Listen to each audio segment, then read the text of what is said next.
గోరా వార్తాలోకంకి స్వాగతం. ఈనాటి ముఖ్యాంశాలు: గుంటూరులో మెగా టోర్నీని ప్రారంభించిన సీఎం జగన్.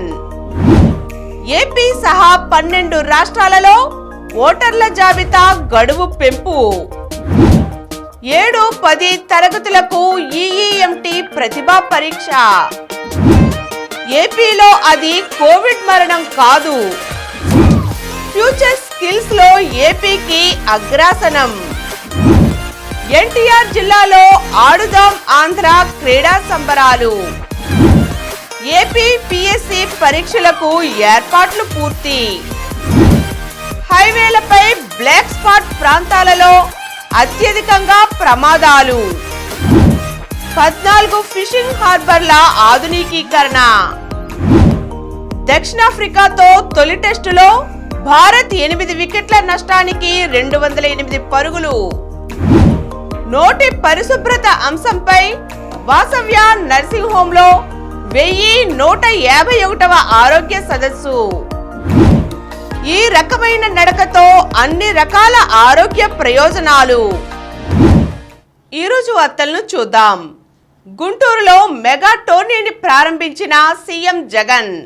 ఆడుదాం ఆంధ్ర ఆటల పోటీల ద్వారా గ్రామీణ ఆణిముత్యాలను వెలికితీసి సానపెట్టి వజ్రాలుగా మార్చి దేశానికి అందిస్తామని సీఎం వైఎస్ జగన్మోహన్ రెడ్డి తెలిపారు. దేశంలోనే అతిపెద్ద మెగా టోర్నీ ఆడుదాం ఆంధ్రాను మంగళవారం నాడు గుంటూరు జిల్లా నల్లపాడులోని లయోలా పబ్లిక్ స్కూల్లో సీఎం జగన్ లాంఛనంగా ప్రారంభించారు. క్రీడాకారులకు కిట్లను పంపిణీ చేశారు. ఇవాళ మొదలవుతున్న ఈ క్రీడా సంబరాలు దేశ చరిత్రలోనే మైలురాయిగా నిలుస్తాయని, 47 రోజుల పాటు అంటే ఫిబ్రవరి 10వ తేదీ దాకా ఊరూరా పండుగ వాతావరణంలో వీటిని నిర్వహిస్తామని ఆయన వివరించారు. అందరూ పాల్గొనే ఒక గొప్ప పండుగగా ఇది చరిత్రలో నిలుస్తుందన్నారు. ఆడుదాం ఆంధ్ర కార్యక్రమం వెనుక ప్రభుత్వానికి 2 ప్రధాన ఉద్దేశాలు ఉన్నాయన్నారు. గ్రామ స్థాయిలోని ఆణిముత్యాలను వెలికితీసి ప్రపంచానికి పరిచయం చేయడం. రెండవది వ్యాయామం. క్రీడల వల్ల అనారోగ్య సమస్యలను దూరం చేయవచ్చు. ఇవి 2 సాధించే దిశగా రాష్ట్ర ప్రభుత్వం అడుగులు వేస్తోంది. సచివాలయం స్థాయి నుంచి ఇవాళ కిట్లు ఇస్తా ఉన్నాం. సచివాలయ స్థాయి, మండలి స్థాయి నుంచి గెలిచిన వాళ్లకు నియోజకవర్గం స్థాయిలో ఆడడానికి ఇక ప్రొఫెషనల్ కిట్స్ అక్కడి నుంచి స్టార్ట్ అవుతాయి. వాళ్ళకు ప్రొఫెషనల్ కిట్స్ కూడా ఇవ్వడం జరుగుతుంది. ఇచ్చి ప్రతి అడుగులోనూ కూడా ఎంకరేజ్ చేయడం జరుగుతుంది. చేసే ఈ కార్యక్రమం ప్రతి సంవత్సరం ఇదే మాదిరిగానే కిట్స్ ఇస్తూ ఇదే మాదిరిగానే మన పిల్లలందరినీ కూడా ప్రోత్సహించే కార్యక్రమం ప్రతి సంవత్సరం కూడా జరుగుతుంది అని కూడా చెప్పడానికి కూడా సంతోషపడతా ఉన్నా. ఏపీ సహా 12 రాష్ట్రాలలో ఓటర్ల జాబితా గడువు పెంపు. ఆంధ్రప్రదేశ్ సహా 12 రాష్ట్రాలలో ఓటర్ల తుది జాబితా గడువును పెంచుతూ కేంద్ర ఎన్నికల సంఘం ఆదేశాలు జారీ చేసింది. ప్రత్యేక సంక్షిప్త సవరణ 2024 తేదీని జనవరి 5వ తేదీకి బదులుగా జనవరి 22వ తేదీకి నిర్ణయించింది. అభ్యంతరాల స్వీకరణ గడువును జనవరి 12 వరకు పొడిగించింది. జనవరి 17లోగా అభ్యంతరాలను పరిష్కరించి జనవరి 22న ఓటర్ల జాబితాను విడుదల చేస్తారు. 7-10 తరగతులకు ఈఈఎంటీ ప్రతిభా పరీక్ష. విద్యార్థుల్లో ప్రతిభను ప్రోత్సహించేందుకు ఎడ్యుకేషనల్ ఎఫిషియన్సీ స్వచ్ఛంద సంస్థ నిర్వహిస్తున్న ఈఈఎంటీ 2024 పరీక్ష తోడ్పడుతుందని పాఠశాల విద్యాశాఖ కమిషనర్ సురేష్ కుమార్ తెలియజేశారు. విజయవాడలోని సమగ్ర శిక్ష రాష్ట్ర కార్యాలయంలో ఈఈఎంటీ షెడ్యూల్ను మంగళవారం నాడు ఆయన విడుదల చేశారు. ఈ సందర్భంగా ఆయన మాట్లాడుతూ ప్రభుత్వ పాఠశాలల్లో చదువుతున్న 7-10వ తరగతి విద్యార్థులకు గత 11 సంవత్సరాలుగా ఆన్లైన్లో ఈ ఉచిత టెస్ట్ నిర్వహిస్తున్నారని తెలిపారు. పిల్లల్లో ప్రతిభా పాఠవాలను వెలికితీసేలా ఈ పోటీలు ఉంటాయన్నారు. జనవరి 23న ప్రిలిమినరీ, 31న మెయిన్స్ పరీక్ష కోడ్ తంత్ర సాఫ్ట్వేర్ ద్వారా ఈ పరీక్షను నిర్వహిస్తారని తెలిపారు. ఎక్కువ మంది విద్యార్థులు పరీక్షకు రిజిస్ట్రేషన్ చేసుకునేలా జిల్లా విద్యాశాఖ అధికారులు చర్యలు తీసుకోవాలని ఆయన ఆదేశించారు. ఈ రోజు నుంచి జనవరి 8వ తేదీ వరకు ఆన్లైన్ రిజిస్ట్రేషన్లు చేసుకోవాలని సూచించారు. ఏపీలో అది కోవిడ్ మరణం కాదు. కేజీహెచ్లో చికిత్స పొందుతున్న మహిళ మల్టీ ఆర్గాన్ ఫెయిల్యూర్తోనే మరణించినట్లుగా ఆసుపత్రి వైద్యులు నిర్ధారించారు. అనారోగ్య సమస్యలతో బాధపడుతున్న విశాఖలోని కంచరపాలెంకు చెందిన మహిళ ఈ నెల 22న ప్రభుత్వ ఛాతీ ఆసుపత్రిలో ఆమె కుటుంబ సభ్యులు చేర్పించగా ఆమె అక్యూట్ రెస్పిరేటరీ డిస్ట్రెస్ సిండ్రోమ్తో పాటు కిడ్నీ సమస్యలు, మల్టీ ఆర్గాన్ డిస్ఫంక్షన్ సిండ్రోమ్తో బాధపడుతున్నట్లుగా వైద్యులు గుర్తించారు. సాధారణ తనిఖీలో భాగంగా ఆమెకు ఆర్టీపీసీఆర్ పరీక్ష చేయగా పాజిటివ్ వచ్చిందన్నారు. దీంతో ఆమెను 24న ఛాతీ ఆసుపత్రి నుంచి కేజీహెచ్ ఐసోలేషన్ వార్డుకు తరలించారు. అక్కడ చికిత్స పొందుతూ ఆమె మంగళవారం మృతి చెందినట్లుగా KGH superintendent doctor P Ashok Kumar తెలిపారు. ఆమె కోవిడ్ కారణంగా చనిపోలేదని, మల్టీ ఆర్గాన్ ఫెయిల్యూర్తోనే మరణించిందని స్పష్టం చేశారు. కోవిడ్ కోసం ఎలాంటి భయాందోళనలకు గురికావద్దని ఆయన ప్రజలకు సూచించారు. ఫ్యూచర్ స్కిల్స్లో ఏపీకి అగ్రాసనం. నైపుణ్యాభివృద్ధికి పెద్దపీట వేస్తూ యువతను ఉపాధి వైపు నడిపించడంలో మన రాష్ట్రం యావత్ దేశానికే ఆదర్శంగా నిలుస్తోంది.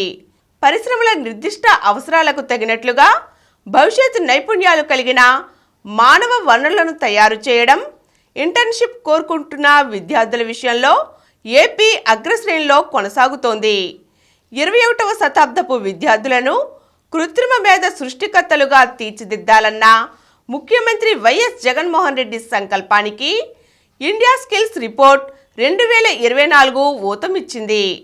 ఈ క్రమంలోనే భవిష్యత్ నైపుణ్యాల కల్పనలో 76.15% స్కోర్తో ఆంధ్రప్రదేశ్ మొదటి స్థానంలో నిలవడం విశేషం.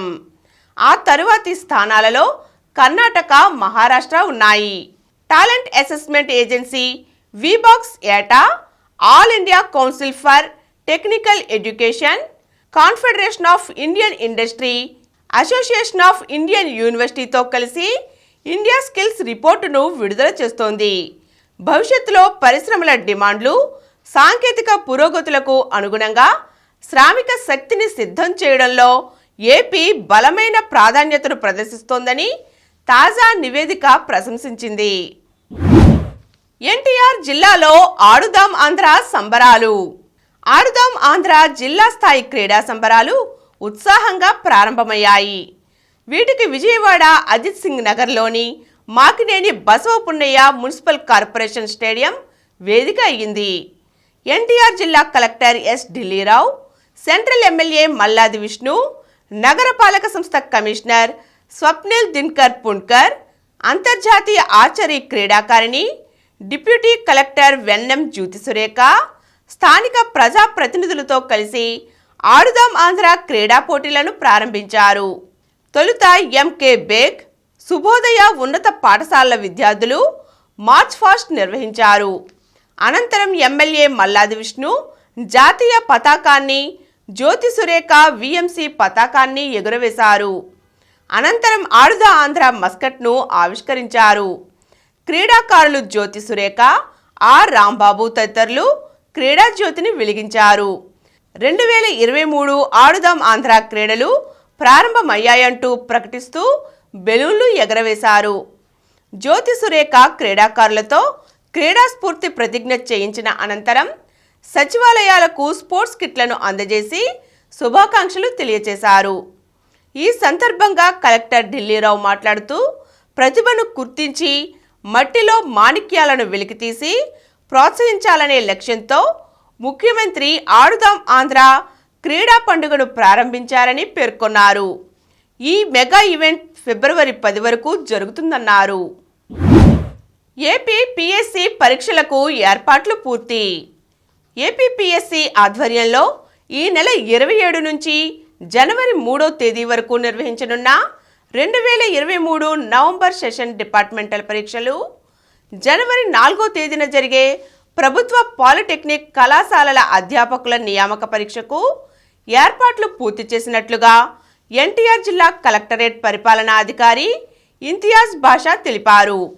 కలెక్టరేట్లో పరీక్షల నిర్వహణపై ఏపీపీఎస్సీ, రెవెన్యూ, పోలీస్, వైద్య, ఆరోగ్యం, విద్యుత్ తదితర శాఖల అధికారులతో ఆయన మంగళవారం సమావేశం నిర్వహించారు. ఈ సందర్భంగా ఇంతియాజ్ బాషా మాట్లాడుతూ డిపార్ట్మెంటల్ పరీక్షలకు 3034 మంది, పాలిటెక్నిక్ అధ్యాపక పరీక్షలకు 4 హాజరవుతారని తెలిపారు. విజయవాడ కొత్తపేట రాఘవరెడ్డి వీధిలో Potti Sriramulu, Chalavadi Mallikarjuna Rao College of Engineering and Technology, కండ్రికలోని అయాన్ డిజిటల్ జోన్లో షిఫ్టుల వారీగా ఈ పరీక్షలు జరుగుతాయని పేర్కొన్నారు. హైవేలపై బ్లాక్ స్పాట్ ప్రాంతాలలో అత్యధికంగా ప్రమాదాలు. దేశంలో అత్యధిక రోడ్డు ప్రమాదాలు హైవేలలోని బ్లాక్ స్పాట్ల వద్ద సంభవిస్తున్నాయి. దేశంలో హైవేలపై 5 ఏళ్లలో బ్లాక్ స్పాట్ల వద్ద ఏకంగా 39,944 రోడ్డు ప్రమాదాలు సంభవించాయి. ఈ ప్రమాదాలలో 18,476 మంది దుర్మరణం చెందారని జాతీయ రహదారుల అభివృద్ధి సంస్థ NHAI నివేదికలో వెల్లడించింది. బ్లాక్ స్పాట్ల ప్రమాదాలను నివారించేందుకు NHAI కార్యాచరణను వేగవంతం చేసింది. గుర్తించిన బ్లాక్ స్పాట్లను శాస్త్రీయంగా విశ్లేషించి తగిన చర్యలు చేపడుతోంది. అందుకోసం పోలీసులు, రవాణా శాఖల సమన్వయంతో జిల్లా స్థాయి కమిటీలను ఏర్పాటు చేసింది. బ్లాక్ స్పాట్లను గుర్తించిన ప్రదేశాలలో జాతీయ రహదారుల విస్తరణ, రోడ్లకు మరమ్మతులు, ప్రమాదకర మలుపుల సమీపంలో చెట్ల తొలగింపు, సైన్ బోర్డుల ఏర్పాటు తదితర చర్యలను వేగవంతం చేస్తోంది. ఆ ప్రమాదాలలో హైవే పెట్రోలింగ్ను కూడా పెంచింది. గత 5 ఏళ్లలో దేశంలో మొత్తం 3,972 బ్లాక్ స్పాట్లను సరిచేశారు. 14 ఫిషింగ్ హార్బర్ల ఆధునికీకరణ. దేశంలోని 3 రాష్ట్రాలలోని 14 ఫిషింగ్ హార్బర్ల ఆధునికీకరణ, పలు సదుపాయాల కల్పన కోసం కృషి చేస్తున్నట్లుగా కేంద్ర మత్స్యశాఖ మంత్రి పురుషోత్తం రూపాలా వివరించారు. మంగళవారం విశాఖలోని హోటల్ గ్రీన్ పార్కులో నేషనల్ ఫిషరీస్ డెవలప్మెంట్ బోర్డ్ 10వ వార్షిక సమావేశంలో మాట్లాడుతూ ఏపీ, గుజరాత్, తమిళనాడు రాష్ట్రాలలో 1,970 కోట్లతో ఆధునికీకరణ పనులు వేగవంతంగా జరుగుతున్నాయని చెప్పారు. ఈ నిధులను ఫిషరీస్, ఆక్వాకల్చర్, మౌలిక సదుపాయాల డెవలప్మెంట్ ఫండ్ కింద ఖర్చు చేస్తున్నట్లు తెలిపారు. ఆక్వా రంగానికి బీమా కేటాయింపు పెంచాలని, సాంప్రదాయిక బోట్ల స్థానంలో మెకనైజ్డ్ బోట్ల మంజూరుకు మత్స్యకారులు ఒత్తిడి తెస్తున్నట్లుగా ఏపీ ప్రభుత్వం కేంద్రానికి నివేదిక అందించిందని తెలిపారు. నిధుల మంజూరు విషయంలో కేంద్రం సిద్ధంగానే ఉందన్నారు. గోడ మీద పులి. అడవి దాటి జనావాసాల్లో చొరబడిన పులిని చూస్తే జనానికి వణుకు. వాళ్ళెక్కడ కొట్టి చంపేస్తారేమోనన్న భయంతో పులి దాడి చేయడం వినే ఉంటాం. కానీ మంగళవారం యూపీలో ఓ గ్రామంలో అడుగుపెట్టిన ఆడపులి అవేం పట్టించుకోకుండా హాయిగా గోడపై నిద్రపోయింది. తండోపతండాలుగా వచ్చిన జనాన్ని చూసి హడలిపోలేదు సరికదా, నిద్రపోతూ ఆవలిస్తూ అందరికీ ఫోటోలు, వీడియోలు తీసుకునే సువర్ణావకాశం కల్పించింది. ఫిలిభిత్ జిల్లాలోని పులుల అభయారణ్యం సమీపంలోని అత్కోనా గ్రామంలో జరిగింది వింత ఘటన. అటవీ సిబ్బంది పులికి మత్తుమందిచ్చి తీసుకువెళ్లారు. దక్షిణాఫ్రికాతో తొలి టెస్టులో భారత్ 8 వికెట్ల నష్టానికి 208 పరుగులు. సఫారీ పేస్ దళానికి భారత బ్యాటింగ్ బలగమంతా వణికితే ఒకే ఒక్కడు KL రాహుల్ మాత్రం పెను సవాల్కు తన బ్యాటింగ్ సత్తాతో ఎదురు నిలిచాడు. తొలి టెస్టులో ముందుగా బ్యాటింగ్కు దిగిన భారత్ వర్షం కారణంగా ఆట నిలిచే సమయానికి తొలి ఇన్నింగ్స్లో 59 ఓవర్లలో 8 వికెట్ల నష్టానికి 208 పరుగులు చేసింది. KL రాహుల్ 105 బంతుల్లో భారత్ మొదటి రోజే ఆలౌట్ కాకుండా అడ్డుపడ్డాడు. అజేయ అర్ధ సెంచరీతో ఇన్నింగ్స్ను ఆదుకున్నాడు. రబడ 5 వికెట్లతో చెలరేగాడు. ఓ దశలో 24 పరుగులకే టీమిండియా విలువైన వికెట్లు కుప్పకూలాయి. ఈ దశలో అనుభవజ్ఞుడైన స్టార్ బ్యాటర్ విరాట్ కోహ్లీ 64 బంతుల్లో 38, శ్రేయస్ అయ్యర్ 50 బంతుల్లో 31 ఇన్నింగ్స్ను కనిపెట్టుకున్నారు. ఈ మ్యాచ్ ద్వారా భారత యువ సీమర్ ప్రసిద్ధ్ కృష్ణ టెస్టుల్లో అరంగేట్రం చేశాడు. నోటి పరిశుభ్రత అంశంపై వాసవ్య నర్సింగ్ హోంలో 1151వ ఆరోగ్య సదస్సు. అందమైన పళ్ళు ఆనందానికి వాకిళ్ళు. నోటి పరిశుభ్రత పాటిస్తేనే అందం ఆనందమని ప్రముఖ దంత వైద్యులు డాక్టర్ కె లక్ష్మీ సమీరా పేర్కొన్నారు. వాసవ్య నర్సింగ్ హోంలో డాక్టర్ మారు అధ్యక్షతన మంగళవారం జరిగిన ఆరోగ్య సదస్సులో ఆమె నోటి పరిశుభ్రత అంశంపై ప్రసంగించారు. ఆమె మాట్లాడుతూ నోటి పరిశుభ్రత లోపిస్తే శారీరక ఆరోగ్యం, మానసిక ఆరోగ్యం రెండూ దెబ్బతింటాయన్నారు. 2 పూటల పళ్ళని టూత్ బ్రష్తో తోముకోవడం అత్యవసరమని, అలాగే ఏదైనా చిరుతిండి తిన్నా ప్రతిసారి నోరు నీటితో బాగా పుక్కిలించి ఉమ్మాలన్నారు. పళ్ళ సందున ఏదైనా ఇరుక్కున్నట్లయితే వెంటనే తొలగించుకోవాలన్నారు. పళ్ళు ఏమాత్రం గారపెట్టినా క్లీన్ చేయించుకోవాలన్నారు. దంతాలపై ఏమాత్రం జిగురుగా ఉన్నా క్లీన్ చేసుకోకపోతే దంతాలు చిగుళ్ళు వ్యాధిగ్రస్తమవుతాయన్నారు. దంతాలని పరిశుభ్రంగా ఉంచుకోకపోతే పిప్పిపళ్ళు తయారవుతాయన్నారు. దంత పరిశుభ్రత గురించి శ్రద్ధ తీసుకోకపోతే గారపళ్ళు తయారవుతాయన్నారు. దాంతో చిగుళ్ళు వాచడం, రక్తం కారడం ఉంటాయన్నారు. టూత్ బ్రష్తో సరైన దంతధావనంతో పాటు పళ్ళ సందులు శుభ్రం చేసుకోవడానికి 2 చేతులతో దారం పట్టుకుని రుద్దడం అవసరమన్నారు. ఈ విధానాన్ని ఫ్లాస్ అంటారన్నారు. అతి పుల్లగాను తీపిగాను ఉండే పానీయాలు సేవించడం, ధూమపానం చేయడం, కిళ్ళీలు నమలడం నోటి పరిశుభ్రత విషయంలో పనికిరావన్నారు. నోటి రక్షణ కోసం పౌష్టికాహారం తీసుకోవాలన్నారు. నోటి పరిశుభ్రతను నిర్లక్ష్యం చేస్తే గుండె జబ్బులు, గర్భిణీ సమస్యలు వంటివి తలెత్తుతాయన్నారు. నోటి పరిశుభ్రత గురించి ప్రతి ఒక్కరికి అవగాహన అత్యంత అవసరమన్నారు. ఈ రకమైన నడకతో అన్ని రకాల ఆరోగ్య ప్రయోజనాలు. నడక శరీరం మొత్తానికి వ్యాయామం అందిస్తుంది. కానీ ఇల్లు, ఆఫీసు బాధ్యతలతో ఖాళీ లేదనుకునేవారు వాకింగ్తోనే అన్ని లాభాలను పొందవచ్చు. అయితే ఇది చేయడానికి కొన్ని పద్ధతులున్నాయి. అవేమిటంటే, ఓ అరగంట సమయాన్ని నడక కోసం కేటాయించాలి. ప్రారంభంలో కాస్త నెమ్మదిగా అడుగులు వేసినా ఆ తరువాత మాత్రం శరీరం మొత్తం కదిలేలా బ్రిస్క్ వాక్ చేయాలి. ఇది వేగంగా బరువును తగ్గిస్తుంది. నడకకి అలవాటు పడ్డాక మైదాన ప్రాంతాలకు బదులుగా ఎత్తు పల్లాలతో ఉండే కొండలు, గుట్టల దారిని ఎంచుకోండి. ఇది మీ శ్వాస రేటుని పెంచుతుంది. అయితే ఎక్కడైనా సరే తలెత్తుకునే నడవాలి. అంటే చెవులు భుజాలకు, గడ్డం భూమికి సమాంతరంగా ఉండేలా చూసుకోండి. అలానే నడుమును నిటారుగా ఉంచండి. లేదంటే కొత్త సమస్యలు కొని తెచ్చుకోవలసి వస్తుంది.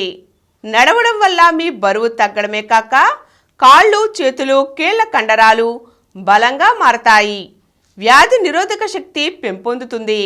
రక్త ప్రసరణ బాగా జరుగుతుంది. అసలు బయటకు వెళ్ళే సమయం లేదనుకుంటే ఉన్న చోటే నిలబడి నడవండి. ఇది కూడా ఇప్పుడు ట్రెండే. నడిచేటప్పుడు చేతుల్ని మీ అడుగుల వేగానికి తగినట్లుగా కదిలించండి. ఈ సమయంలో పొట్ట కండరాలను వెనక్కు లాగి వదులుతూ ఉంటే శరీరం సౌకర్యంగా ఉంటుంది. అయితే నడిచేటప్పుడు ఫోన్లు చూసుకోవడం, నేలను చూడటం వల్ల మెడపై అనవసర ఒత్తిడి పడుతుంది. అలానే బూట్లను సరైనవి ఎంచుకోవాలి. వేగంగా నడవాలనే ఆలోచనలతో పెద్ద పెద్ద అడుగులు వేయడం వల్ల కీళ్లపై భారం పడుతుందని గుర్తుంచుకోండి. ఇప్పుడు కొన్ని సంక్షిప్త వార్తలను చూద్దాం. పీసీబీలో ఏఈఈ పోస్టులకు నోటిఫికేషన్ విడుదల. ఆంధ్రప్రదేశ్ కాలుష్య నియంత్రణ మండలిలో అసిస్టెంట్ ఎన్విరాన్మెంటల్ ఇంజనీర్ పోస్టులకు ఏపీపీఎస్సీ నోటిఫికేషన్ జారీ చేసింది.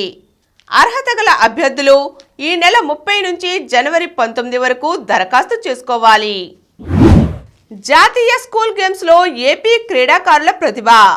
భువనేశ్వర్లో జరిగిన 67వ జాతీయ స్కూల్ గేమ్స్లో వాలీబాల్ అండర్-14 బాలుర విభాగంలో ఆంధ్రప్రదేశ్ జట్టు ప్రతిభ చూపించింది. మంగళవారం జరిగిన పోటీలో కాంస్య పతకాన్ని అందుకుంది. ఏపీ బాటలో కర్ణాటక. ప్రభుత్వ స్కూళ్ల విద్యార్థుల్లో ఇంగ్లీష్ భాషా సామర్థ్యాన్ని మెరుగుపరిచేందుకు వైఎస్ జగన్ సర్కార్ ప్రవేశపెట్టిన పిక్టోరియల్ డిక్షనరీల విధానాన్ని కర్ణాటక ప్రభుత్వం కూడా అమలు చేయబోతోంది. కర్ణాటక రాష్ట్ర అధికారులు తమ విద్యార్థులకు కూడా ఇదే తరహా డిక్షనరీలు ఇవ్వాలని నిర్ణయించారు. పాక్లో హిందూ మహిళ పోటీ. పాకిస్తాన్లో ఫిబ్రవరిలో జరిగే సార్వత్రిక ఎన్నికల్లో తొలిసారిగా హిందూ మహిళ నవీరా పర్కాస్ పోటీ చేస్తున్నారు. అజేయంగా అర్జున్ ప్రపంచ ర్యాపిడ్ చెస్ ఛాంపియన్షిప్ ఓపెన్ విభాగంలో తొలి రోజు 5 రౌండ్లు ముగిశాక తెలంగాణ గ్రాండ్ మాస్టర్ ఇరిగేసి అర్జున్ మరో 4గురితో కలిసి 4.5 పాయింట్లతో ఉమ్మడిగా అగ్రస్థానంలో ఉన్నాడు. పునేరి పల్టన్ జోరు. ప్రో కబడ్డీ లీగ్ 10వ సీజన్లో పునేరి పల్టన్ తమ జోరు కొనసాగిస్తోంది. పట్నా పైరేట్స్తో మంగళవారం జరిగిన మ్యాచ్లో పునేరి పల్టన్ 46-28తో ఘన విజయం సాధించింది. టాప్ సీడ్ జోడీకి రష్మిక ద్వయం షాక్. అంతర్జాతీయ టెన్నిస్ సమాఖ్య మహిళల టోర్నీలో హైదరాబాద్ ప్లేయర్ శ్రీవల్లి రష్మిక డబుల్స్ విభాగంలో క్వార్టర్ ఫైనల్లోకి ప్రవేశించింది.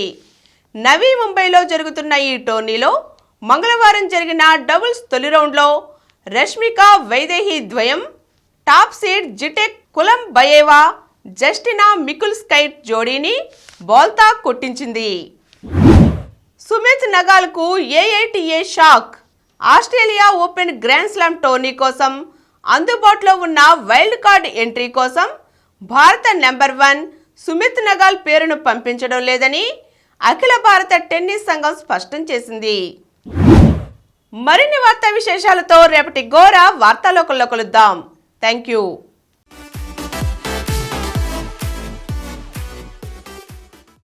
ప్రతిరోజు వార్తా విశేషాల కోసం అనతి కాలంలోనే 20 కోట్ల వ్యూస్ కు చేరువలో ఉన్న డాక్టర్ సమరం మల్టీ ఛానల్ నెట్వర్క్ సమర్పించు గోరా వార్తాలోకంకు సబ్స్క్రైబ్ చేయండి, లైక్ చేయండి, మీ ఫ్రెండ్స్ కి షేర్ చేయండి.